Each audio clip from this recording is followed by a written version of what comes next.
పవన్ కళ్యాణ్ అట్లనే అరాచక ప్రదేశ్లో ఉన్నటువంటి కూటమి ప్రభుత్వం. సో ఉన్న దరిద్రం అంతా ఇక నార్త్ ఇండియాలో చదువుకోనోళ్ళు ఇది రోడ్ల మీదనే జంపి కత్తులు పట్టుకొని తిరిగేటోళ్ళు, ఒక వెరీ బ్యాక్వర్డ్ ప్లేసెస్ ఎక్కడన్నా ఉన్నాయంటే నార్త్ ఇండియాలో ఉన్నాయి. సో ఎక్కడైతే ఈ బ్రాహ్మణ మనువాద వ్యవస్థలు భయంకరంగా రాజ్యం వెళుతున్నాయో, సో అది నార్త్ ఇండియా చెత్త అది ఉన్నది. సో కానీ ఎంతో గతంలో ఎంతో వైభవాన్ని చూసినటువంటి మద్రాసు రాష్ట్రంలో ఉన్నటువంటి ఆంధ్రప్రదేశ్ ఇది ఒక సంఘ సేవకులు కానీ స్వతంత్ర సమరయోధులు కానీ, సో అంటే ఎంతో రెవల్యూషనరీ ఉన్నటువంటి ఒకప్పుడు ఉన్నటువంటి బందరు పోర్ట్ ఉన్నటువంటి ఓకే. ఇప్పుడు చూడండి, మీరు అబ్జర్వ్ చేయండి, బ్రిటిష్ వాడు మొదటగా స్థావరాలు ఏర్పాటు చేసుకుంది 3 ప్రావిన్స్లలో ఓకే. ప్రెసిడెన్సీ ఒకటి మద్రాసు ప్రెసిడెన్సీ, రెండోది బాంబే ప్రెసిడెన్సీ, మూడోది బెంగాల్ ప్రెసిడెన్సీ. అందుకని అక్కడ ఇంగ్లీష్ ఎడ్యుకేషన్ రావడము, అట్లనే యొక్క స్వతంత్ర సమరయోధులు, కవిత్వాలు, సో ప్రోగ్రెసివ్ థాట్స్ ఓకే. అట్లాంటి ఎంతో ఆదర్శవంతంగా ఉన్నటువంటి ఆంధ్రప్రదేశ్ ఇవాళ అరాచక ప్రదేశ్గా మారడానికి కారణం ఏంది? దయచేసి ఆలోచించండి ఓకే. అర్థమైందా? వెరీ అన్ఫార్చునేట్, సిగ్గు ఏమీ లేదు ఓకే. అట్లా తయారు చేసి పెట్టిర్రు ఆంధ్రప్రదేశ్ని. పెంట అంటారు చూసినరా, పెంట కంపు చేసి పెట్టిర్రు ఓకే. ఒకడు ప్రశ్నిస్తే ప్రశ్నించకూడదు, ఒక పెట్టుబడి రాకూడదు. అది ఏందిరా మీ బతుకులు కదా? అరే పవన్ కళ్యాణ్, నువ్వు ఆంధ్రప్రదేశ్కి ఉప ముఖ్యమంత్రిగా ఉండి తెలంగాణలో ఎందుకున్నారా నీ ఆస్తులు? తెలంగాణలో ఎందుకున్నావు నువ్వు? ఆంధ్రప్రదేశ్కి అర్థమైందా? ఎక్కడైనా ఉండొచ్చు, మరి ఎక్కడైనా ఉంటే ఆంధ్రప్రదేశ్ తెలంగాణ ముఖ్యమంత్రిగా దేశానికి ప్రధానమంత్రి. అర్థమైందా? సో నువ్వు ఆంధ్రప్రదేశ్ ముఖ్యమంత్రిగా ఉన్నప్పుడు నీ పెట్టుబడులు ఆంధ్రప్రదేశ్లో పెట్టడానికి, నీ ఫిల్మ్ ఇండస్ట్రీ ఆంధ్రప్రదేశ్లో ఉండడానికి మీకు ఇష్టం లేదు. ఎందుకంటే మీకు తెలుసు మీ ఆంధ్రప్రదేశ్ అనేది కులగజ్జితోటి, మత గజ్జితోటి, అరాచకంతో, హింసతోటి, పెంట కంపుతోటి ఆంధ్రప్రదేశ్ అనేది ఇలా తయారైంది ఉంది అనేది మీకు తెలుసు. కాబట్టి మీరు ఆ పెంట కంపులో ఉండడానికి మీరు ఇష్టపడతలేరు. కాబట్టే ఇక్కడ తెలంగాణలో నేరం తక్కువ ఉంది, తెలంగాణ ప్రజల యొక్క మనసులు నిష్కల్మషంగా ఉన్నాయని వీరి మంచితనాన్ని మీరు అడ్వాంటేజ్ గా తీసుకొని ఇక్కడ మా మీద ఆంధ్రప్రదేశ్ లో ఏ పెంట కంపు చేసిరో తెలంగాణలో చేసే ప్రయత్నం చేస్తే షీరీస్ ఇంత కడతాం. సో కాబట్టి ఆంధ్రప్రదేశ్ కూడా బాగు చేసుకొని ఎవ్వడు మంచిగుంటే వాడిని మాకు కావాలంటారు. చెన్నై ఉంటే చెన్నై కావాలంటే తన్ని ధర్మేశ్వరు తమిళనాడు ప్రజలు, హైదరాబాద్ కావాలంటే తెలంగాణ ప్రజలు తన్ని ధర్మేశ్వరు. హైదరాబాద్ లాంటి ఒక నగరం, చెన్నై లాంటి ఒక నగరం కట్టుకునే శాతం అయితే లేదు. వాడు అమెరికా వాడు డల్లస్ నగరాన్ని కట్టుకుంటే అది మాకే అంటాడు, డల్లస్ పురం అంటాడు. ఇచ్చిండ్రా నీకు రాసి ఇచ్చిర్రా? ఎథిక్స్, మోరల్స్, పద్ధతి లేనే లేదు. ఎక్కడ పోతే అక్కడ పెంట కంపే, కులగజ్జి, మత గజ్జి, ఆధిపత్యము, అక్కడ ఉన్నటువంటి వ్యాపారస్తులను చంపేయడము, వాళ్ళ భాషను ఎక్కియడము, మొత్తం అది. ఎవర్రా అంటే వాళ్ళు ఉన్నోళ్ళు మళ్ళీ నా 3-4 కులాల అందరికంటే టాప్ ఉండేది బాపనోడు, వాని కిందోడు కమ్మోడు, వాని కింద ఇప్పుడు కొత్తగా కాపోడు వచ్చి ఏరిండు లంబడి కొడుకులు. అర్థమైందా? కాదురా, ఇలా రావణ్ణి అన్నిసార్లు ఇది చేస్తారు, కేవీ రెడ్డి అంటే చేస్తారు. ఏం పాపం చేసిండ్రా? పవన్ కళ్యాణ్ ఎట్లా ఊగిపోయినరా? అన్ని ఏం మనిషి లెక్క మాట్లాడావు బోసుడికే? ఎందుకంత ఊగిపోవాలి? నీకు నార్మల్గా మాటలు రావా? సుగాలి ప్రీతి కేసును వాడుకొని ఎంత జగన్ మీద ఇన్ని ఆరోపణలు చేసిండు. ఫస్ట్ సంతకం సుగాలి ప్రీతి కేసు అన్నాడు. ఎదురు ఆ తల్లి వచ్చి సుగాలి పార్వతి వచ్చి ఏడుస్తున్నది. ఎందుకురా న్యాయం చేయ బోసుడికే? 3 పిల్లలు ఎందుకు అవసరం రా? ఏ సనాతన ధర్మంలో 3 పిల్లలు రాసిండ్రా? రాముడు వాడు రావణాసుడు ఎత్తుకోపోతే మరి రాముడు ఇంకో దాన్ని వేసుకోలే కదా 3 పిల్లలు బోసుడికే. ఎవ్వడు ప్రశ్నిస్తే వాడిని ఇబ్బంది పెట్టుడే. ఇది చెప్పిర్రా రామాయణంలా? ఇది చెప్పిర్రా సనాతనంలా? ఇది చెప్పిర్రా నీ ఋగ్వేదంలా? సిగ్గుచరంగా మాకు మాట్లాడరాదు. ఎందుకు? పవన్ కళ్యాణ్ గారుగా మాట్లాడితే కేసులు ఉండయి. రాధా మనోహర్ దాస్ గారు పొద్దుగా లేస్తే బాట నుంచి ఒక్క మాట దిగకుండా 100 కేసులు ఉండయి. నీ భాష నీకు అప్ప చెప్తే పవన్ కళ్యాణ్ మాట్లాడుతాడంటే కేసులు పెడతావరా బోసిడికే? అంటే అర్థమైంది, ఈ కులమోడు తిట్టొచ్చు, ఈ కులమోడు ఏమన్నా చేయొచ్చు, ఈ కులమోడు 3 పిల్లలని చేసుకోవచ్చు, కనిపించిన ప్రతి ఆడదాని కానీ ఈ కులపోడు వాని అరుగుల మీద కూర్చుంటే వాని పిర్రలు కోస్తాము. ఎన్నాళ్ళు బోసిడికే మీ అమ్మ యోనిలకే నువ్వెట్లా వచ్చినావో మా అమ్మ యోనిలకే నేను అట్లనే వచ్చినా బోసిడికే. నీ మీద ఎండ కొడితే నా మీద ఎండ కొడుతుంది, నీ మీద సూర్యుడు పడితే నా మీద పడతాడు. మరి ఏందిరా ఈ వివక్ష చూపెట్టే పద్ధతి, ఆధిపత్యం ఎక్కడ రాసినరా? చింపేయమన్నాడు అందుకే అంబేద్కర్ గారు. సిగ్గు శరం లేదు బోసిడికే. మానవత్వం ఉండాలి కదా, మనిషివి కదా నువ్వు. ఫస్ట్ ఒక జంతువుకున్న ఇంగిత జ్ఞానం లేకుండా ఇదేం సంస్కారం నేర్పినరా? ఎక్కడ నేర్పినరా బోసిడికే? నీకు ఇచ్చితే నొప్పి అయినప్పుడు, నాకు ఇస్తే నొప్పి అయినప్పుడు నువ్వు నీకు నొప్పి అయ్యేది పక్కన చేయొద్దు నువ్వు బోసిడికే. నువ్వు రాళ్ళు కొట్టు, ఇది కొట్టు, గిదా సంస్కారం నువ్వే కదా చెప్పినావు. ఒక్క జనసైనికులు చదువుకున్నాడు చూపెట్టు, ఒక్క జనసైనికులు ఒక ఉద్యోగం చేసేది చూపెట్టు, ఒక్క జనసైనికులు నార్త్ ఇండియాలో జంబికత్తులు పట్టుకొని తిరుగుతారు బీజేపీ. వీళ్ళకి పని ఉండదు, పాట ఉండదు, వీళ్ళు చదువుకోలేదు. ఇది బీరు పోస్తాం, బిర్యానీ పోస్తాం, కేసులు పెడితే ఇడిపిస్తాం, సంపుపో కొడుపో అని చెప్తారు.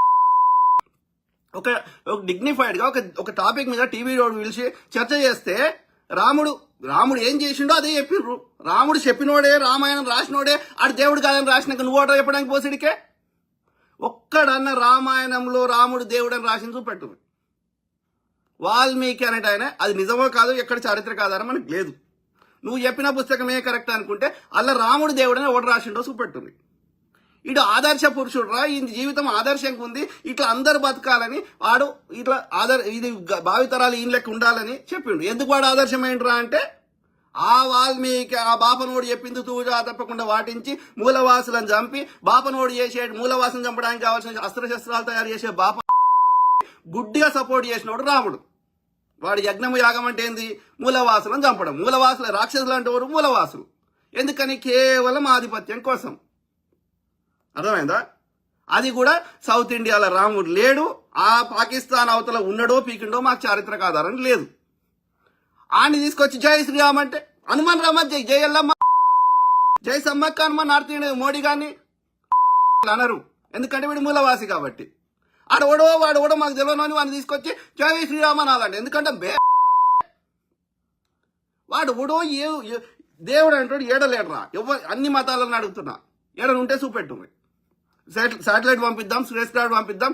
ఎక్కడ ఆ -400 degreesలో +1000 degreesలో ఎవడు ఎట్లా బతుకున్నాడో నాకు చూపెట్టు. చేపెట్టకపోతే మీ యొక్క సిరీస్ని తగ్గడతాం. మీరు బతుకుదేరి కోసం, జనాలని కంట్రోల్లో పెట్టుకోవడం కోసం, జనాల దగ్గర పైసలు దొబ్బడానికి కోసం, మీ కాలు మక్కించుకోవడం కోసం ప్రతి మతంలో చెత్తలంబడి కొడుకులు తయారయ్యారు. ప్రజల అజ్ఞానాన్ని వాడుకుంటున్నారు. అర్థమైందా? సో నాకు రాజులే పోయినాక రాజద్రోహాలు ఎక్కడిరా? బ్రిటిష్ వాడు భారతీయులను కంట్రోల్ చేయడానికి తెచ్చింది రాజద్రోహ చట్టం, సెడేషన్ యాక్ట్. బ్రిటిష్ వాడు ఎప్పుడు ఇంకా రాజులు ఎక్కడున్నారు? ప్రజాస్వామ్యము, రాజ్యాంగము, డెమోక్రసీ వచ్చినాక, ప్రజలే ప్రజాస్వామ్యంలో రాజ్యులను రాసినాక, ప్రతి ట్యాక్స్ దారుడికి, ప్రతి భారతీయుడికి, ప్రతి ప్రజాస్వామ్యంలో ఉన్న ప్రతి బిడ్డకి ప్రశ్నించే హక్కు ఇచ్చినటువంటి రాజ్యాంగంలో ఇంకా నువ్వు అరే కాదు. సమస్య పోలీసులను ఎందుకు పెట్టిర్రా?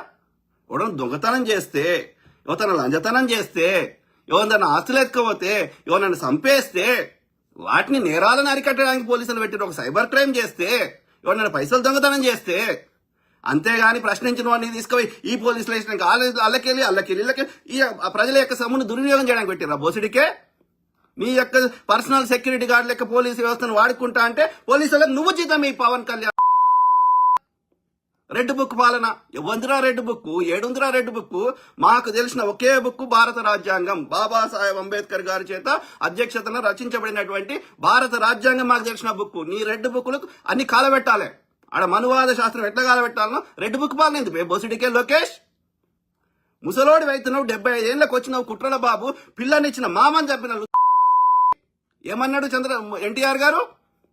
నా దశమ గ్రహం అని పిలిచిండి నువ్వు. అర్థమైందా? పిల్లనిచ్చిన మామని చంపినావు, నీ సొంతంగా పార్టీ పెట్టుకొని గెలవనుంటిరా బోసిడికే. సాగుకు దగ్గర వచ్చిన ఎవడు తెలంగాణ అంటే వాళ్ళని చంపిన. తెలంగాణలో మా నిజాం ప్రభువులు పెట్టినటువంటి 100 సంవత్సరాలు చంపేసిండి. ఎందుకని? ఆంధ్ర వ్యాపారస్తులకి లేపడానికి. వాని చందన బ్రదర్స్, బొమ్మన బ్రదర్స్ ఉంటుంది, కానీ మా సికింద్రాబాద్ జనరల్ బజార్ని నాశనం చేసిన. మా ప్రాగా టూల్స్, మా ఆల్విన్ వాచెస్, మా యొక్క సిర్పూర్లో కాగజ్ నగర్, మా యొక్క వరంగల్లో ఉన్నటువంటి యొక్క అజంజాహి మిల్స్ అన్ని ఇలా బాబు. ఆంధ్ర షుగర్స్ ఉంటుంది, నిజాం షుగర్ చంపండి ఇలా. ఎందుకని? ఆంధ్ర వ్యాపారం లేపడానికి. ఎందుకు హైదరాబాద్ లక్షల ఎకరాల భూములు కబ్జా పెట్టారు?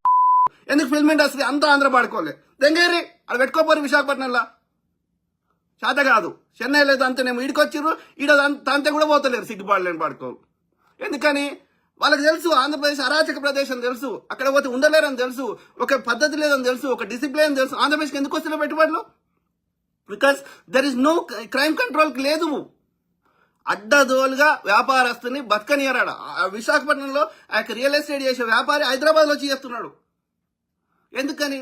First thing security. నేను 10 కోట్లు 100 కోట్లు పట్టుకొని వస్తే అవి ఉంటాయా కాలిపోతాయా అని నాకు భయపడాల్సి వస్తుంది. కాబట్టి నువ్వు సెక్యూరిటీ ఇవ్వకుండా, నేరాలు కంట్రోల్ చేయకుండా, డిసిప్లిన్ లేకుండా ఉంటే అక్కడికి పెట్టుబడులు రావు. కాబట్టి ఆంధ్రప్రదేశ్కి వస్తలేవు, నీ బీజేపీ పాలిత రాష్ట్రాలకు వస్తలేవు. మేము కష్టపడి చేసుకుంటుంటే మమ్మల్ని ఎట్లా నాశనం చేయాలని చూస్తున్నారు పొద్దుగాలేస్తే. శీరీష్ ఇంత కడతాం. అమ్మ గుట్టలేదురా బోసుడికే, అన్నమే తింటున్నారు కదా. పోలీసు మిత్రులారా, మీకు భారత రాజ్యాంగం మీకు హక్కులు ఇచ్చింది, ప్రజలు మీకు జీతాలు ఇస్తారు. బోసుడికే మీకు తిండి పెట్టినా, మీ పిల్లని పోషించినా ఎవడు చేస్తుర్రా? పవన్ కళ్యాణ్ గారు చేస్తలేడు, చంద్రబాబు నాయుడు గారు చేస్తలేడు.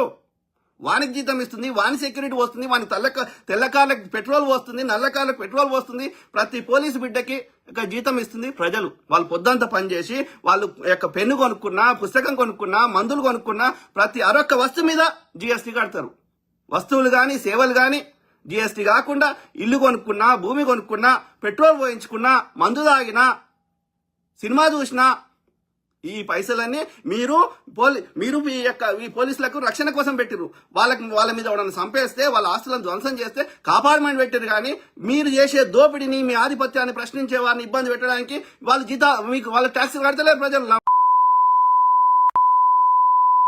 ఒక్క విషయం మీద అవగాహన ఉందారా నీకు పవన్ కళ్యాణ్? ఒక్క టాపిక్ మీద 5 నిమిషాలు మాట్లాడరా ఊగకుండా బోసిడికే? ఎథిక్స్ మోరల్స్ లేవా? మళ్ళీ సనాతనం మాట్లాడతాడు. సనాతనులు ఏం మాట్లాడిండు? రాముడు అంటాడు జై శ్రీరామ్. జై శ్రీరామ్ అనగుడు. రాముడు ఎట్లా బతికిండు, ఆయన ఏం చేసిండు, అది నువ్వు పాటించి చూపెట్టు. రాముడు ఒక మల్ల పెళ్లి చేసుకోలే. ఎవడో రావణాసురంతో 2 పిల్లలు కన్నావంటే అప్పుడు కుల ప్రతిష్ట కోసం పిల్లాన్ని వదిలేసి వచ్చిండు. అర్థమైందా? నా పిల్ల 3వ భార్య క్రిస్టియను, నేను బాప్టిజం తీసుకున్నా అని చెప్పలే రాముడు. వీళ్ళకి సనాతనం అంటే తెలియదు. అసలు మతం ఎందుకు వస్తారా? గడికోసారి ఎవ్వని బిలీవ్ సిస్టమ్ వాడు. దానివల్ల నాకు 5 పైసలు నష్టం జరుగుతలేదు. వాడు ఎవరిని మొక్కితే నాకు వచ్చిన నష్టం ఏంది? ఎవరిని జరుగుతుంది నష్టము? ఒకటి మతం మారితే ఈ మతం పేరు మీద బతకడానికి నష్టం జరుగుతుంది. ఎవడు బతుకుతుంది మతం పేరు మీద?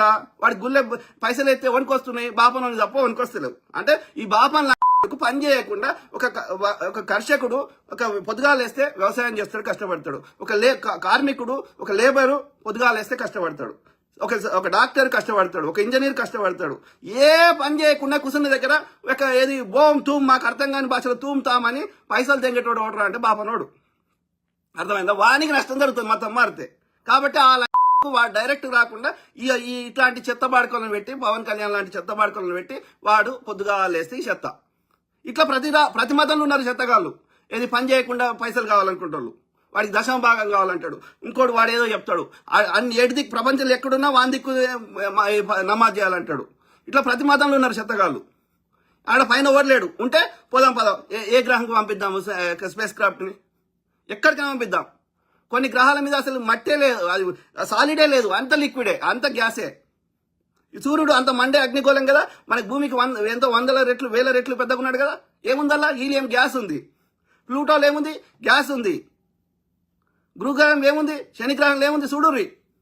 ఆడ ఎన్నో కూర్చున్న గ్రహాలంటే మనని కంట్రోల్ చేస్తాయంట. ఎవరి చెవులలో తామర పూలు పెడతారా? ఆలోచించండి మిత్రులారా దయచేసి. సో కాబట్టి ఒక ఎథిక్స్ లేవు, ఒక మోరల్స్ లేవు, ఒక పద్ధతి లేదు. ప్రజాస్వామ్య వ్యవస్థని నాశనం చేస్తున్నావు, దుర్వినియోగం చేస్తున్నావు. ఒక ఇష్యూ బేస్డ్ మాట్లాడడం లేదు. వాడు మాట్లాడితే తప్పు కాదంట, వాని భాషను వానికి అప్పచెప్తే మరి ఎట్లా తెలవాలరా? నువ్వు నాకు ఇచ్చినావు, నాకు నొప్పి అవుతుంది. నాకు నొప్పి అవుతుందని నీకు చెప్తే, నా నోరుతో చెప్తే నీకు అర్థమవుతలేదు. మరి నీకు ఇచ్చితేనే కదా నీకు తెలిసేది. అప్పుడు నన్ను ఇచ్చావు కదా. ఎవ్వడు ప్రశ్నిస్తే వాడిని ఇబ్బంది పెట్టుడే. వాని ఆర్థిక మూల దెబ్బ కొట్టుడు, లేకపోతే వాని ట్రోల్ చేసుడు, వాని పిల్లల దగ్గర ఓడు. మాకు రారాదా? మాకు అనరాదా? ఎన్నాళ్ళు ఈ మనువాల చెత్త నింపి పెట్టుకుంటావు బోసిడికే? నీ లోపల ప్రాణం ఉంది, నా లోపల ఉంది. నువ్వు మనిషివి, నేను మనిషి. మీ అమ్మ నాయన చేసుకుంటే నువ్వు ఎట్లా పుట్టినావో నేను ఎట్లా పుట్టినా, నీ మీద ఎండ కొడుతుంది, నా మీద ఎండ కొడుతుంది అన్నప్పుడు ఎందుకు ఈ అంచెలు గోడలు, ఈ కుల వ్యవస్థ ఎందుకు? ఎందుకంటే నీ ఆధిపత్యం కోసము వీళ్ళందరినీ 99% మంది కంట్రోల్ చేసి వీళ్ళ సంపదను దోసుకొని, వీళ్ళ శ్రమను దోసుకొని నువ్వు లగ్జరీగా అనుభవించడానికి పెట్టిన వ్యవస్థ, బ్రాహ్మణ పెట్టిన వ్యవస్థ. చింపి సీరేయమన్నాడు అంబేద్కర్ గారు, పెరియార్ గారు. చింపి సీరేస్తాం. అర్థమైందా? నువ్వు నక్సలైట్లను చంపు, ఎంతమందిని చంపు, నువ్వు చేసి నీ సంఖ్య ఎంత? నువ్వు 5% లేవు, 99% మేమే ఉన్నాం. చీరి చింత గడతాం బిడ్డ. ఎంతమంది చంపుతావు చంపు.